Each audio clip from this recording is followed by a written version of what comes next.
महिम्नः पन्थानं मदनपरिपन्थि प्रणयिनि प्रभुर्निर्णेतुं ते भवति यतमानोऽपि कतमः। तथापि श्रीकाञ्ची विहृतिरसिके कोऽपि मनसो विपाकस्त्वत्पादस्तुतिविधिषु जल्पाकयति माम्। गलग्राही पौरन्दरपुरवनी पल्लवरुचाम् धृतप्राथं यानामरुणमहसाम् आदिमगुरुः। समिन्धे बन्धूकस्तवकसह युद्ध्वा दिशि दिशि प्रसर्पन् कामाक्ष्याः चरणकिरणानामरुणिमा। मरालीनाम् यानाभ्यसनकलनामूलगुरवे दरिद्राणाम् त्राणव्यभिकरसुरोद्यानतरवे तमस्काण्डप्रौढिप्रकटनतिरस्कारपटवे जनोऽयं कामाक्ष्याः चरणनलिनाय स्पृहयते। वहन्ती सैन्दूरीं सरणिमवनं रामरपुरी पुरन्ध्री सीमन्ते कविकमलबालार्कसुषमा त्रयी सीमन्तिन्याः स्तनतटनिचोलारुणपटी विभान्ति कामाक्ष्याः पदनलिनकान्तिर्विजयते। प्रणम्रीभूतस्य प्रणयकलहत्रस्तमनसः स्मरारातेश्चूडावियति गृहमेधीमकरः ययोः सान्द्यां कान्तिं वहति सुषमाभिश्चरणयोः तयोर्मे कामाक्ष्या हृदयमपतन्द्रं विहरताम्। ययोः पीठायन्ते विबुधमुकुटीनां पटलिका ययोः सौधायन्ते स्वयमुदयभाजो वणितयः ययोर्दासायन्ते सरसिजभवाद्याश्चरणयोः तयोर्मे कामाक्ष्या दिनमनुबरीवर्तु हृदयम्। नयन्ती सङ्कोचं सरसिजरुचं दिक्परिसरे सृजन्ती लौहित्यं नखकिरणचन्द्रार्धकचिता कवीन्द्राणां हृत्कैरव विकसनोद्योगजननी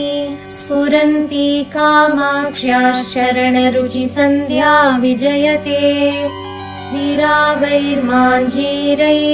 किमपि कथयन्तीव मधुरम् पुरस्तादानम्रे पुरविजयिनि स्मेरवदने वयस्येव प्रौढा क्षितिनयति या प्रेमकलहप्ररोहम् कामाक्ष्याश्चरणयुगली सा विजयते। सुपर्वस्त्रीलोलालकपरिचितं षट्पदकुलैः स्फुरल्लाक्षारागं तरुणतरणि ज्योतिररुणैः हृतं कान्त्यम्भोभिः विसृमरमरन्दैः सरसिजैः विधत्ते कामाक्ष्याः चरणयुगलं बन्धुपदवीम्। रजः संसर्गेऽपि स्थितम् अरजसामेव हृदये परं रक्तत्वेन स्थितमपि विरक्तैकशरणम् अलभ्यं मन्दानां दधदपि सदा मन्दगतिताम् विधत्ते कामाक्ष्याः चरणयुगमाश्चर्यलहरीम्।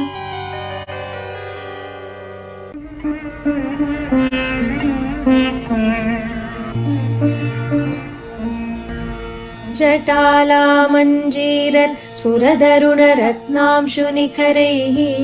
निशीदन्ती मध्ये नखरुचिझरी गाङ्गपयसाम् जगत्राणं कर्तुं जननि मम कामाक्षि नियतं तपश्चर्यां धत्ते तव चरणपाथोजयुगली तुलाकोटिद्वन्द्वकणितभणिता भीतिवचसोः विनम्रं कामाक्षि विस्मरमः पाटलितयोः क्षणं विन्यासेन क्षपिततमसोर्मे ललितयोः पुनीयान्मूर्धानं पुरहर पुरन्ध्री चरणयोः भवानी दृह्येतां भवनि बिडितेभ्यो मम मुहुः तमो व्यामोहेभ्यस्तव जननि कामाक्षि चरणौ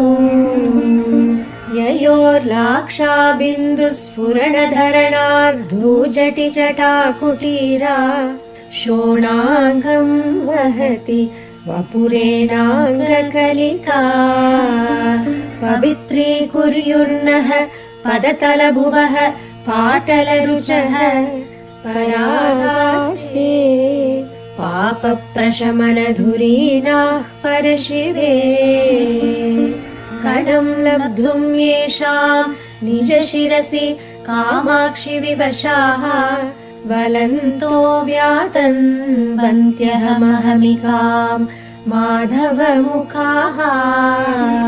बलाकामालाभिर्नखरुचिमयीभिः परिवृते विनम्रस्वनारी विकचकालाम्बुदकुले स्फुरन्तः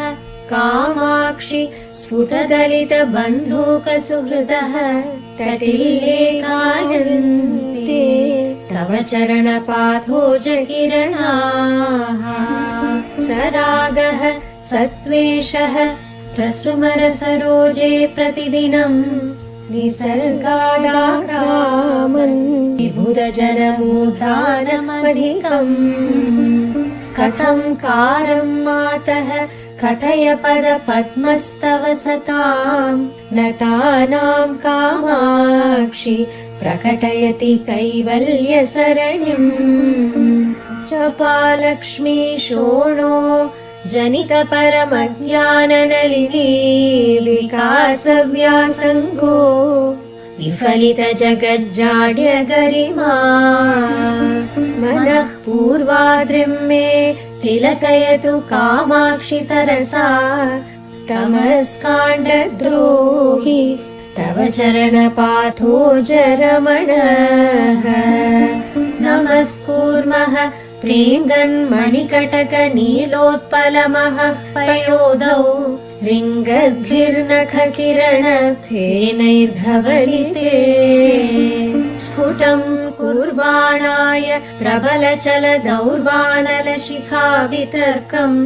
कामाक्ष्याः सततमरुणिम्ने चरणयोः शिवे पाशायेताम् अलघुनितमः कूपकुहरे दिनाधीशायेताम् मम हृदयपाथोज विपिने नभो मासायेताम् सरसकविता रीतिसरिति त्वदीयौ कामाक्षि प्रसृतकिरणौ देवि चरणौ निशक्तं श्रुत्यन्ते नयनमिव सद्वृत्तरुचिरैः समैर्जुष्टं शुद्धैरधरमिव रम्यैर्द्विजगणैः शिवे वक्षो जन्मद्वितयमिव मुक्ताश्रितमुमे त्वदीयं कामाक्षि प्रणतशरणं नौमि चरणम्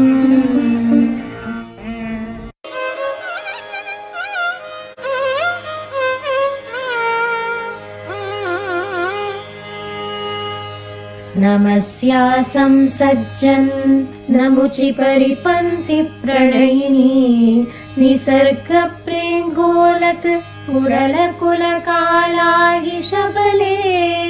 नखच्छाया दुग्धो दधिपयसि ते वै द्रुमरुचां प्रचारं कामाक्षि प्रचुरयति पादाब्जसुषमा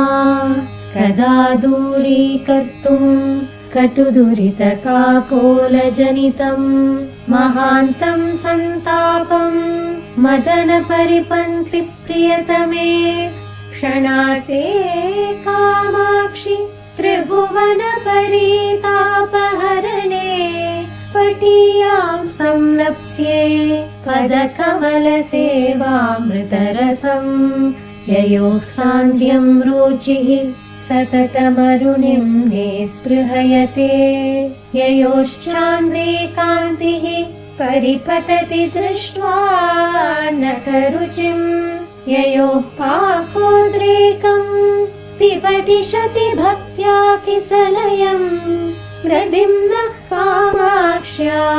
मनसि चरणौ तौ तनुमहे जगन्नेदं नेदं परमिति परित्यज्य यतिभिः कुशाग्रेयस्वान्तैः कुशलधिषणैः शास्त्रसरणौ प्रवेश्यं कामाक्षि ध्रुवमकृतकानां गिरिसुते गिरामैदं पर्यं तव चरणपद्मं विजयते कृतस्नानं शास्त्रामृतसरसि कामाक्षि नितरां दधानं वैशद्यं कलितरसमानन्दसुदया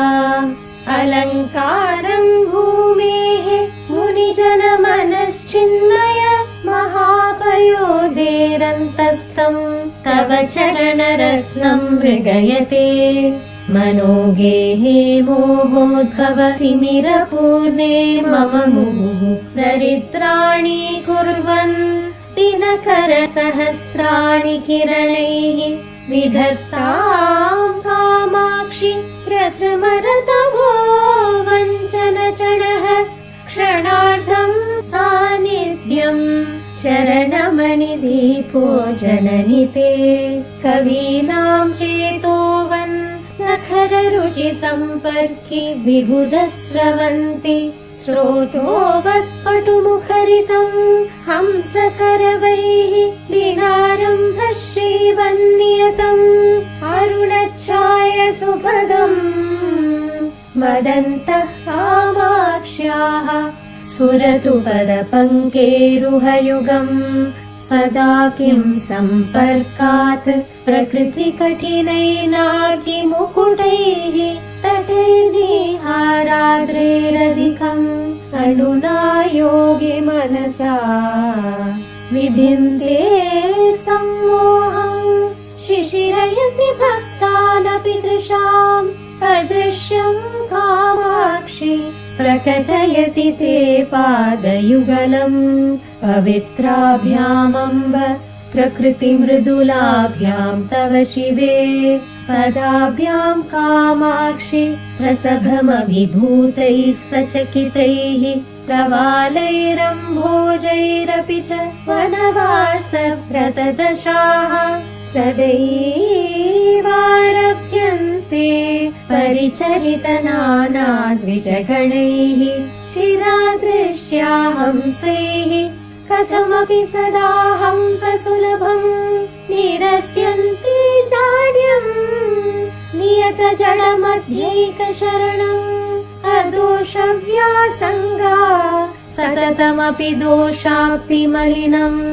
पयोजं कामाक्ष्याः परिहसति पादाब्जयुगली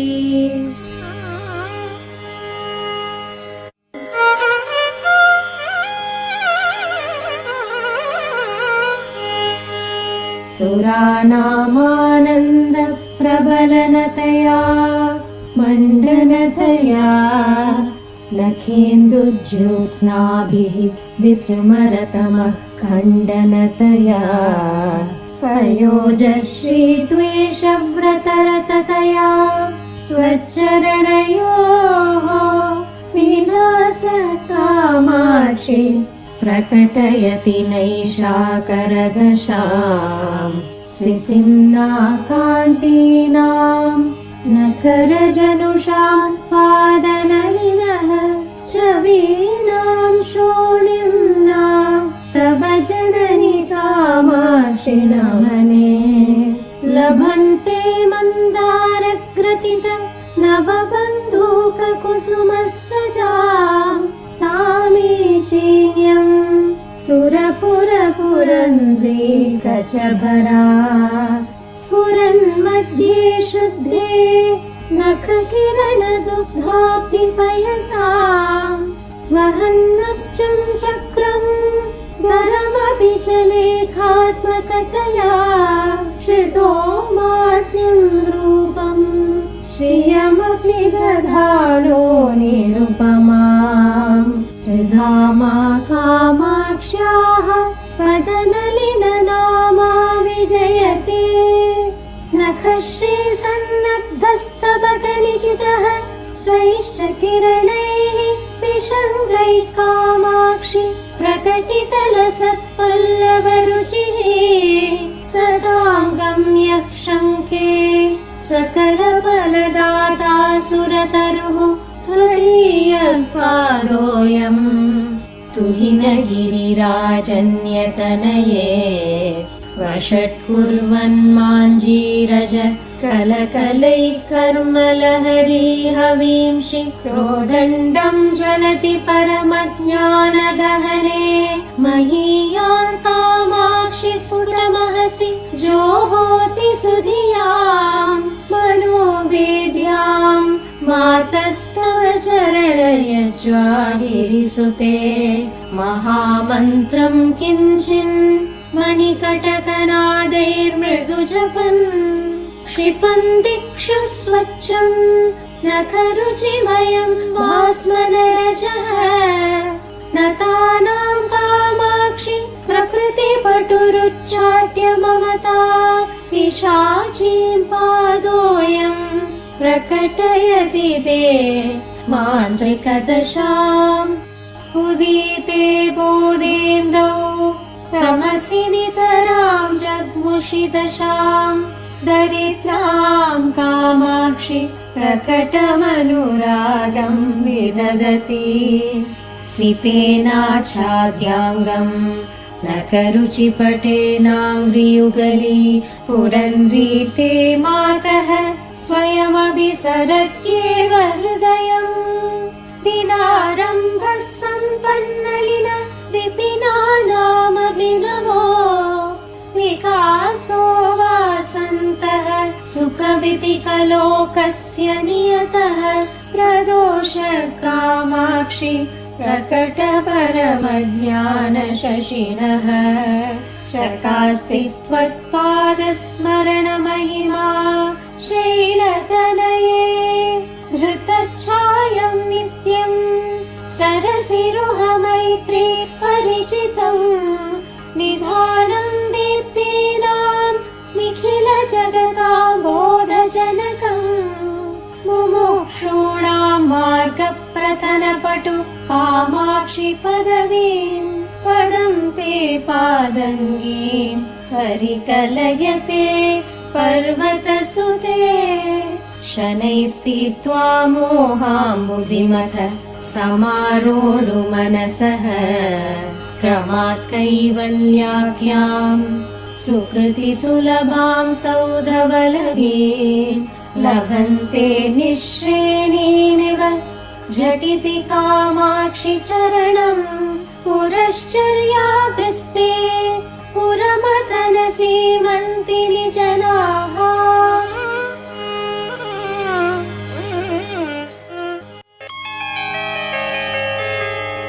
प्रचण्डार्तिक्षोभप्रमथन कृते प्रातिभसरित्प्रवाह प्रोद्दण्डीकरणजलदाय प्रणमतां प्रदीपाय प्रौढे भवतमसि कामाक्षी चरणप्रसादोन्मुख्याय स्पृहयति जनोऽयं जननि ते मरुद्भिः संसेव्या सततमपि चाञ्चल्यरहिता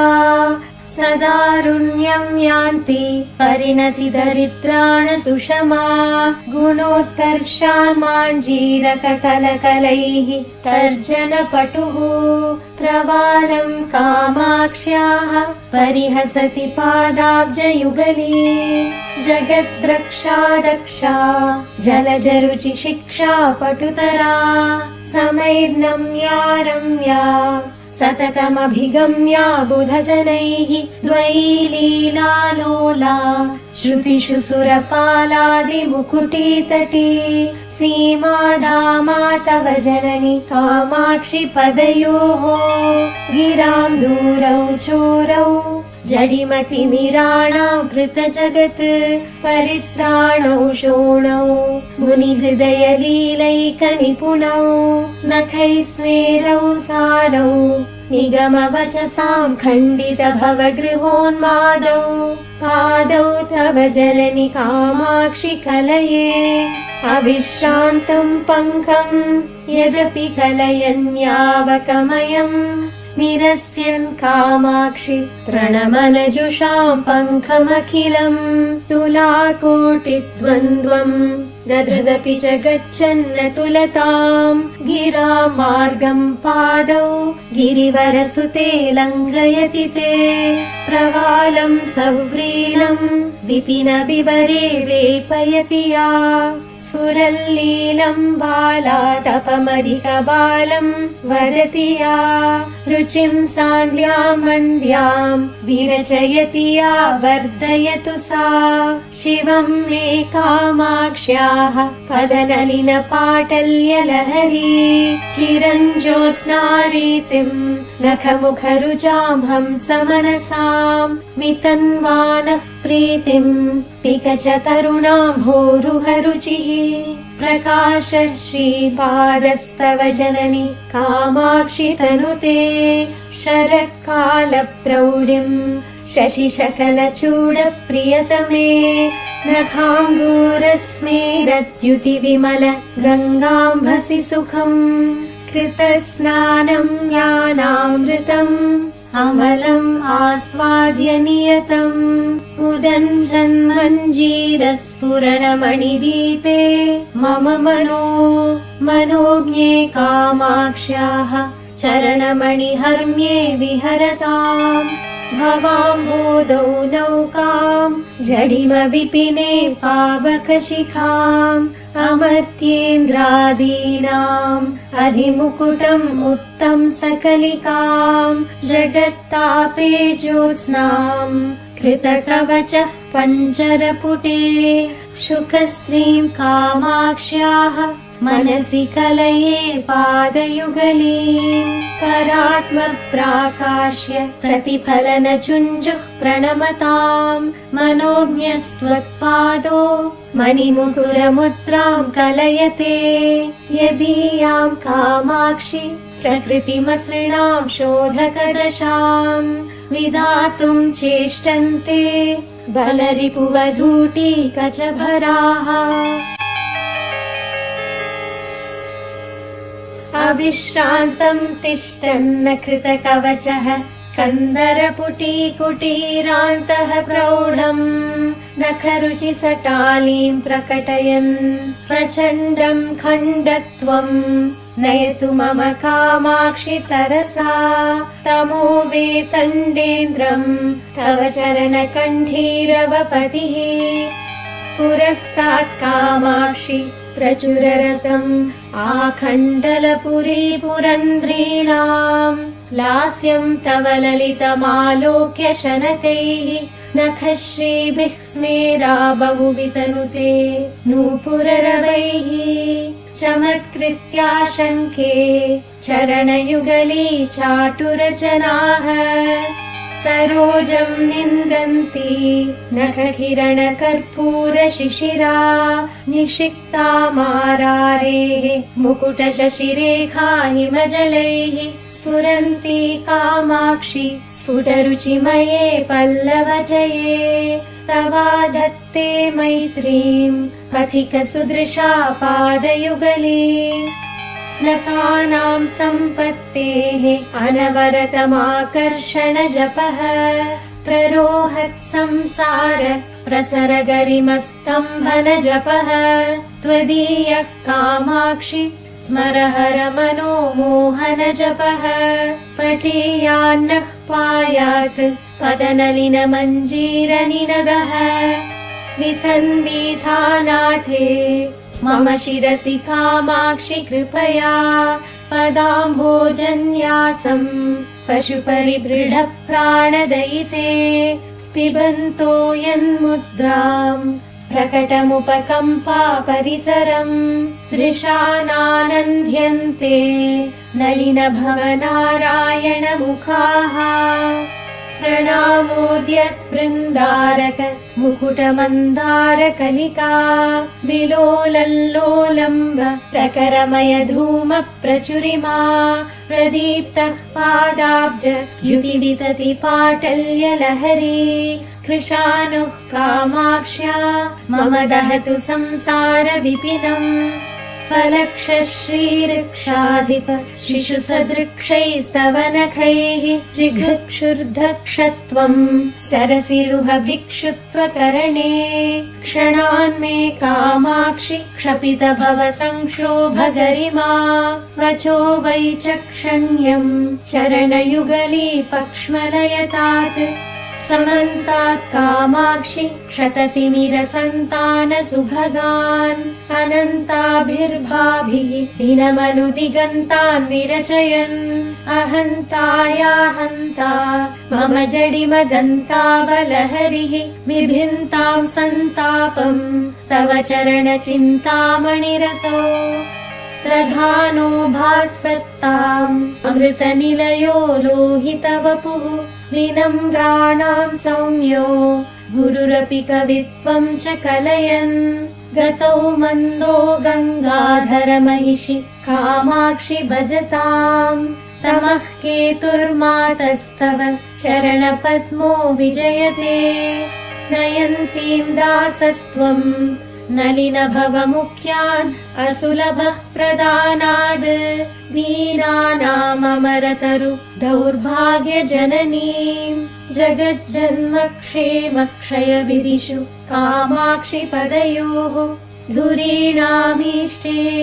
कस्तव भणितुमाहो पुरुषिकाम्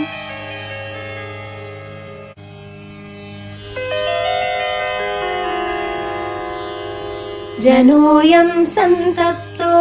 जननि भवचण्डांशुकिरणैः अलब्ध्वैकं शीतं कणमपि परज्ञानपयसः तमो मार्गे पान्थस्तव झटिति कामाक्षि शिशिरां पदाम्भोजच्छायां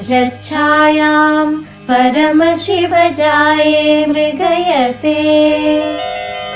जयत्यम्ब श्रीमन्नखकिरण चीनांशुकमयम् वितानं बिभ्राणे सुरमुकुटसङ्घट्टमसृणे निजारुण्यक्षौमास्तरणवति कामाक्षि सुलभा बुधैः संविन्दारे तव चरणमाणिक्यभवने प्रतीमः कामाक्षि स्फुरित तरुणादित्यकिरणश्रियो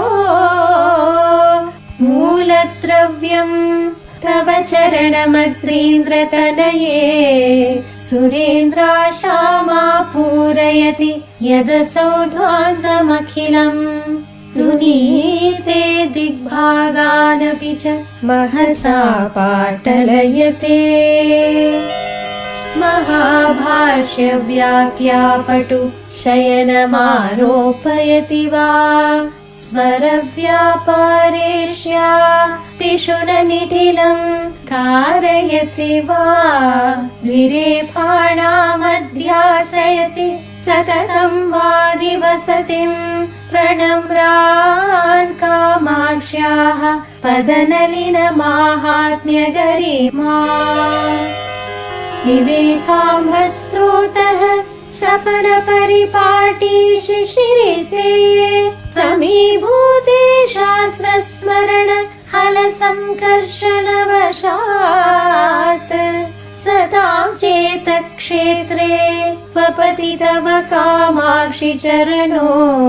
महासंवित्सस्य प्रकरवरबीजं गिरिसुते तथा नो मन्दारस्तबक परिपाटीलकरुचा वहन् दीप्तां शोणाङ्गुलीं धूलिपटल चाम्पेयकलिकाम् अशोकोल्लासं नः प्रचुरयतु कामाक्षि चरणो विकासे वासन्तः समयैव ते शर्वदयिते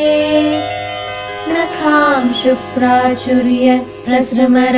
मरालालिधवलः स्फुरन्मञ्जीरोद्यन् मरकतमः शैवलयुतः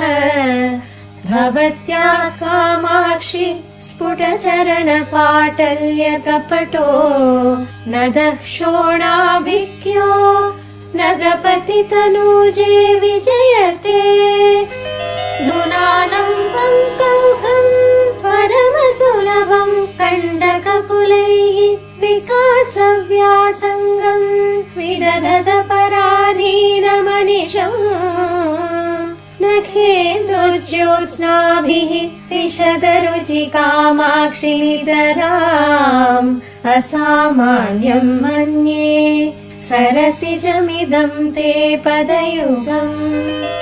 करीन्द्राय गृह्यत्यलसगति लीलासु विमलैः पयोजैर्मात्सर्यं प्रकटयति कामं कलयते पदाम्भोजद्वन्द्वं तव तदपि कामाक्षि हृदयं मुनीनां शान्तानां कथमनिशमस्मै स्पृहयते तिरस्ता शोणिम्ना चरणकिरणानां तव शिवे समिन्धाना सन्ध्यारुचिरचल राजन्यतनये असामर्थ्यादेनं परिभवितुमेतत्समरुचां सरोजानां जाने मुकुलयति शोभां प्रतिदिनम्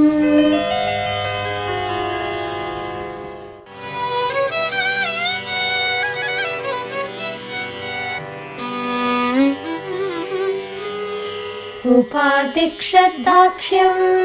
तव चरणनामा गुरुरसौ मरालानां शङ्खे मसृणगतिलालित्य शरणौ अतस्ते निस्तन्द्रं नियतममुना सख्यपदवीं प्रपन्नं पाथोजं प्रतिदधति कामाक्षि कुतुकम् प्रधानैः संसर्गं प्रकृतिमलिनैः षट्पदकुलैः द्विजाधीशश्लाघाविधिषु विदधद्भिर्मुकुलताम् रजो मिश्रैः पद्मैः नियतमपि कामाक्षिपदयोः विरोधस्ते युक्तो विषमशरवैरिप्रियतमे कवित्वश्रीमिश्रीकरणनिपुणौ रक्षणजनौ विपन्नानां श्रीमन्नलिनमसृणौ शोणकिरणौ मुनीन्द्राणामन्तःकरणशरणौ मन्दसरणौ मनोज्ञौ कामाक्ष्या दुरितहरणौ नौमि चरणौ परस्मात् सर्वस्मादपि च परयोर्मुक्तिकरयोः नखश्रीभिर्ज्योत्स्नाकलित तुलयोस्ताम्रतलयोः निलीये कामाक्ष्या निगमनुदयोर्नाकिनतयोः निरस्तप्रोन्मीलन्नलिन मदयोरेव पदयोः स्वभावादन्योन्यं किसलयमपीदं तव पदं रतिं नाशोणिम्ना भगवति दधाते सदृशतां वने पूर्वस्ये च सततमवने किं तु जगतां परस्येथं भेदः स्फुरति हृदि कामाक्षि सुधियाम्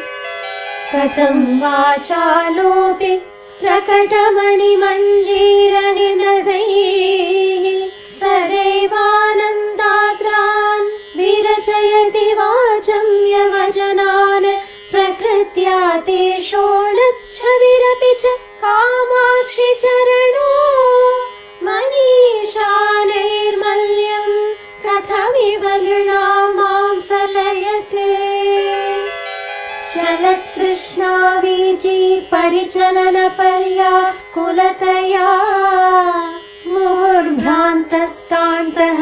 परमशिव वामाक्षि परवान् तितिषु कामाक्षि प्रचुरतर कर्माम्भुधिममुम्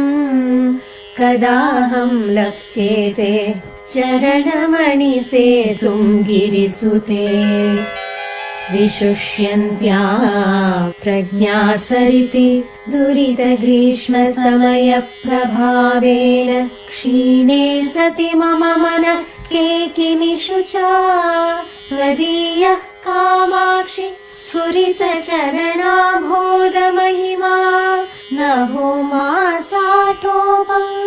न कपतिसुते किं न कुरुते विनम्राणां चेतो भवनवलभीसीम्नि चरणप्रदीपे प्राकाश्यं दधति तव निर्धूततमसि असीमा कामाक्षि स्वयमलघुदुष्कर्मलहरी विघूर्णन्ती शान्तिं शलभपरिपाटीव भजते विराजन्ती शुक्तिर्नखकिरण मुक्तामणिततेः विपत्पाथो राशौ तरिरपि नराणां प्रणमताम् त्वदीयः कामाक्षि ध्रुवमलघुवह्निर्भववने मुनीनां यानाग्नेः परनिरयमङ्घिर्विजयते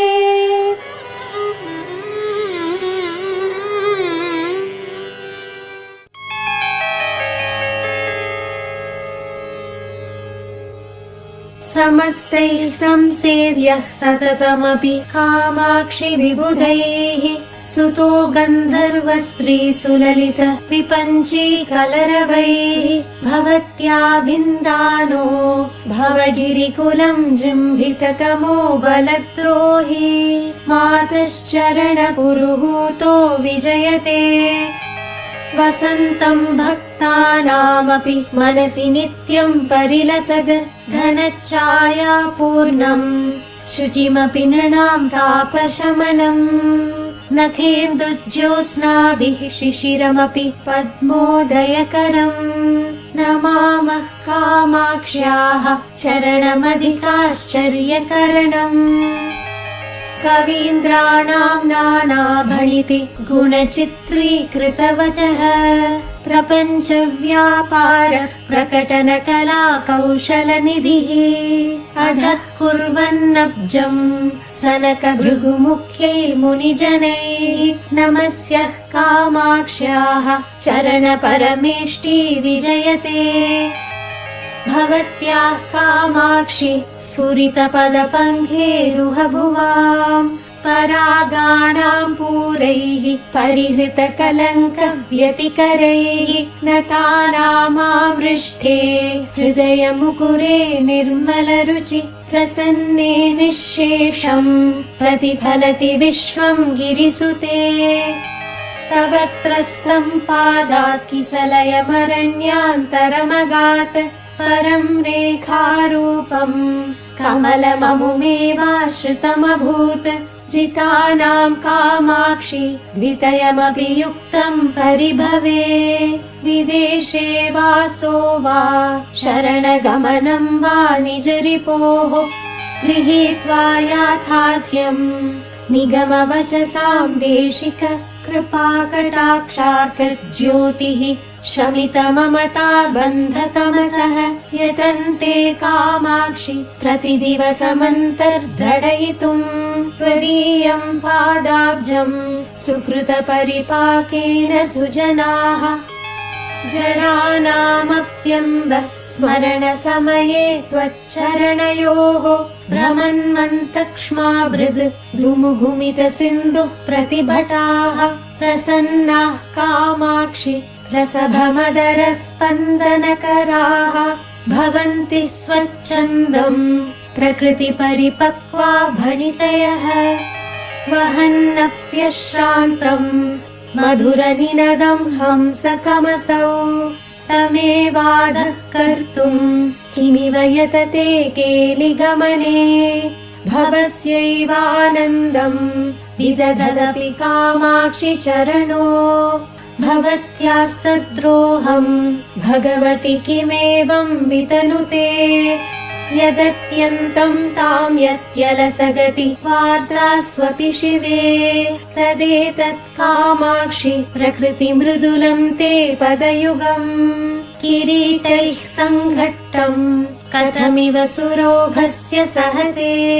मुनीन्द्राणामास्ते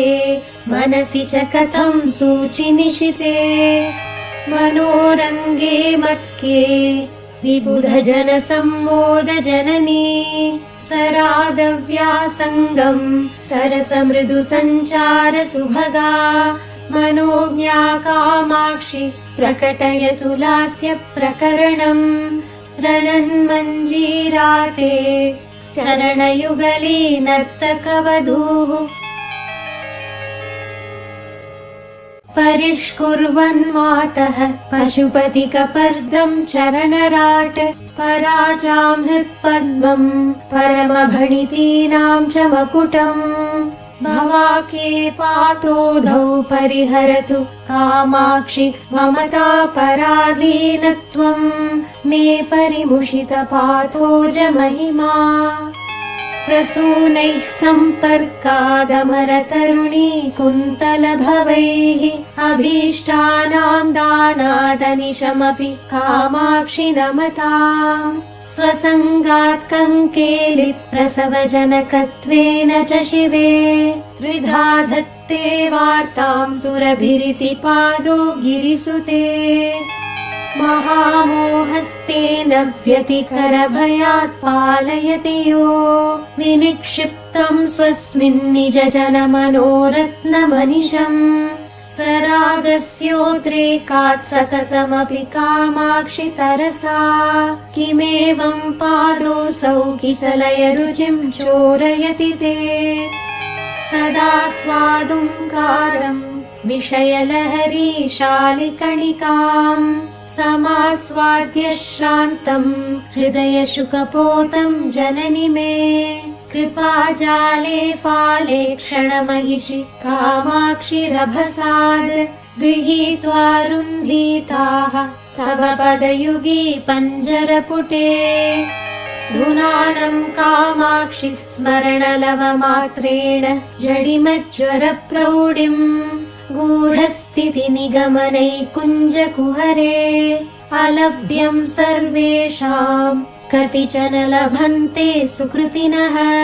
चिरादन्विष्यन्तस्तव चरणसिद्धौषधमिदम्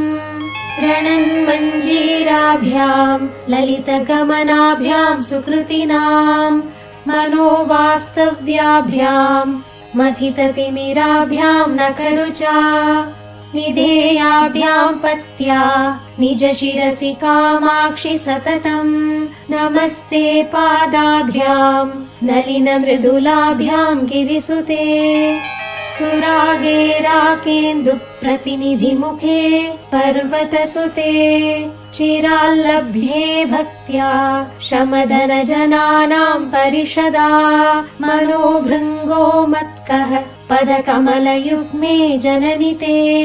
प्रकामम् कामाक्षि त्रिपुरहर वामाक्षि रमताम् शिवे संविद्रूपे शशिशकलचूडप्रियतमे